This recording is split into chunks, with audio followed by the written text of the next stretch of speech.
Mrs. Frisby and the Rats of Nimh, Chapter 7, The Owl. Jeremy appeared as promised when the last thumbnail of sun winked out over the mountains beyond the meadow. What good personification there.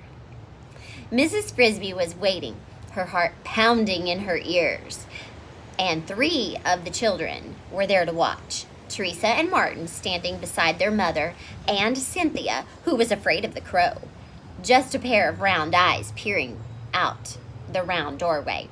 Timothy was down below, taking a nap, and had not been told about the expedition, lest he worry and blame himself for the risk his mother must take. Indeed, the words "moving day" had not been mentioned in his presence. Even to the other children, Mrs. Frisby had explained only a part of the problem. That is, she had not told them there were only 5 days left, nor anything about Mr. Fitzgibbon and the tractor. She didn't want them to worry either. Jeremy landed with a swoosh, a bit dramatically perhaps, and nodded at the children and Mrs. Frisby. "Hello," he said. "Here I am." Mrs. Frisby introduced Martin and Teresa and Cynthia's eyes. Martin, who wished he were going on the trip himself, asked Jeremy in excitement, "How high can you fly?" "Oh, I don't know exactly," Jeremy said. "A couple of miles, I guess." "Mother, did you hear? You'll be 2 miles up in the air." "Martin, it won't be necessary to go so high up on this trip." Jeremy said cheerfully, "No, but I can if you'd like." "No, thank you. I wouldn't think of your taking the trouble." She was trying to hide her terror, and Martin had not helped matters at all. But Jeremy suddenly saw that she was trembling and realized that she must be afraid. "It's all right," he said kindly. "There's nothing to be nervous about. I fly over these woods a dozen times a day."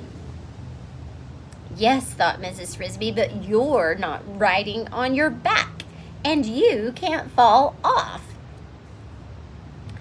"All right," she said as bravely as she could. "I'm ready. Teresa and Martin, take care of Timothy until I come back, and be sure you don't tell him where I've gone."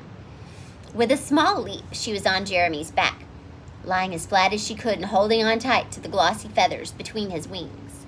A horseshoe rider grips the horse's mane, as a horseshoe rider grips the horse's mane before a jump. Martin and Teresa waved goodbye, but she did not see them, for she had pressed her face against the feathers and had closed her eyes. Once again she felt the surge of power as the crow's broad wings beat down against the air. This time it lasted longer, for they were going higher than before. Then the beating became gentler as they leveled off. And then, to her alarm, it stopped altogether. What was wrong? The crow must have felt her grow tense, for suddenly, from ahead, she heard his voice. "An updraft," he said. "We're soaring." There's usually one over this stretch of woods in the evening. A current of warm air rising from the woods was carrying them along. So smooth was the motion that they seemed to stand still. And Mrs. Frisby ventured to open her eyes and lift her head just a trifle. She could not look straight down. That was Jeremy's back, but off to the right and a bit behind them she saw a gray-brown square the size of a postage stamp. She realized with a gasp it was the garden patch, and Martin and Teresa, if they were still there, were too small to be seen. "Look to the left," said Jeremy, who was watching her over his shoulder. She did, and she saw what looked like a wide, fearsome snake, blue-green in color, coiling through the woods. "What is it?" she asked in wonder. "You really don't know? It's the river." "Oh," said Mrs. Frisby, rather ashamed of her ignorance. She had heard of the river, of course, but had not known it looked like a snake. She had never been there, since to reach it one had to cross the entire width of the forest. There were advantages to being a bird. In a minute more, they had left the updraft, and Jeremy's wings resumed pumping. They went higher, and Mrs. Frisby closed her eyes again. When she opened them, the garden patch had vanished far behind them, and Jeremy, searching the trees below, began a long, slanting descent. Eventually, he banked sharply. Mrs. Frisby saw off of his wingtip a gray-brown patch among a stand of tall, green pines. From so high, it looked like a gnarled gray bush, but as they circled lower, she could see that it was in fact an enormous tree, leafless, skeletal, and partly dead. One huge branch had recently broken off and fallen, and 3 pine trunks lay bent double under its weight. It was a gloomy spot, deeply shadowed in the gray dusk. Jeremy circled over it one more time, looking at a certain mark 3/4 of the way up the towering main trunk. Just below this spot, another great branch, itself as big as an ordinary tree, jutted out over the tops of the pines. And on this, at last, Jeremy fluttered gently to rest.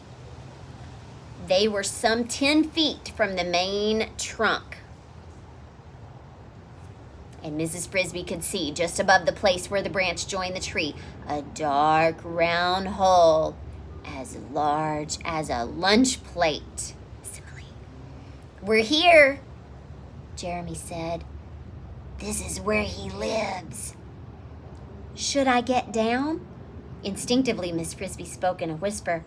"Yes, we've got to walk closer, but quiet.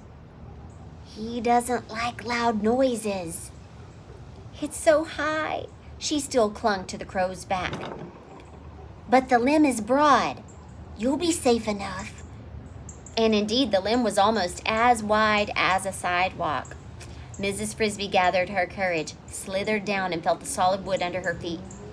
Still, she could not help thinking about how far it was to the ground below. "There he is," said Jeremy, staring at the hole. "It's just the right time."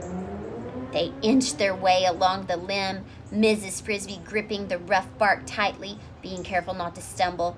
And as they came closer, she could dimly perceive a shape like a squat vase sitting back in the hollow of the tree.